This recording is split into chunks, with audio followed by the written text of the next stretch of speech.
Road safety માસની ઉજવણીના ભાગરૂપે સુરત શહેર ટ્રાફિક પોલીસ દ્વારા વર્ષ દરમિયાન સૌથી ઓછા ફેટલ એક્સિડન્ટ થાય તે માટે જાગૃતિના ભાગરૂપે સિટી બસના ડ્રાઈવરોને ટ્રાફિક નિયમો અંગે સમજ આપી હતી. રોડ સેફટી ઉજવણીના ભાગરૂપે સુરત શહેર ટ્રાફિક પોલીસ દ્વારા વર્ષ દરમિયાન સૌથી ઓછા ફેટલ એક્સિડન્ટ થાય તે માટે જાગૃતિના ભાગરૂપે વિવિધ કાર્યક્રમોનું માસ દરમિયાન આયોજન કરવામાં આવેલ છે.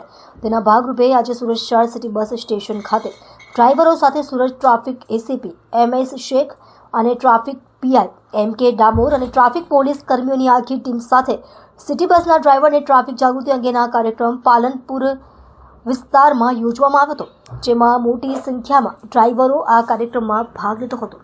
નેશનલ રોડ સેફટી મંથ 2025 અંતર્ગત સુરત શહેર ટ્રાફિક પોલીસ દ્વારા BRTS ડેપો પર આવીને BRTSના જે ડ્રાઈવરો છે એની સાથે અને એમના જે અધિકારી છે એમની સાથે એક સંવાદનું આયોજન કરવામાં આવેલ છે. આજે તેઓની સાથે ટ્રાફિકને લગતા જે કંઈ નિયમો છે એની એમને સમજ આપવામાં આવી છે. ખાસ કરીને BRTS રૂટ પરથી પસાર થતી વખતે રેડ સિગ્નલનો ભંગ ન થાય એની એમને સમજ કરવામાં આવી છે. તેમજ ટ્રાફિકના દરેક નિયમોનું પાલન કરવા પણ એમને સમજ કરવામાં આવી છે.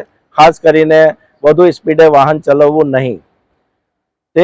એને માટે એમને જે ચર્ચા કરી તો એ લોકોએ પણ આશ્વાસન આપેલ છે કે સાહેબ અમે ટ્રાફિકના દરેક નિયમોનું પાલન કરીશું અને ઝીરો અકસ્માત થાય એ રીતે દરેક ડ્રાઈવર આખા વર્ષ દરમિયાન ડ્રાઇવિંગ કરશે. સુરત શહેરમાં ભારે વાહનોથી જે કંઈ અકસ્માત થાય છે એનો અમે જે અભ્યાસ કર્યો છે અને એની પેટર્ન જોઈ છે, એમાં ખાસ કરીને જ્યારે પણ ટુ વ્હીલર વાહન ચાલક કોઈ પણ ભારે વાહન ઇન્ક્લુડિંગ BRTS બસ, સિટી બસ કે બસ ડેપોની કોઈ બસ હોય એમાં ડાબી સાઈડથી જ્યારે જમણી સાઈડે વળાંક લે છે ત્યારે એ સંજોગોમાં ડ્રાઈવરની જે પોઝિશન છે એની જે સિટિંગ એરેન્જમેન્ટ છે એવી છે કે લેફ્ટ સાઈડથી રાઈટ સાઈડ જતો વાહન દેખાતું નથી, જેથી અકસ્માત થવાના 100% ચાન્સીસ રહે છે.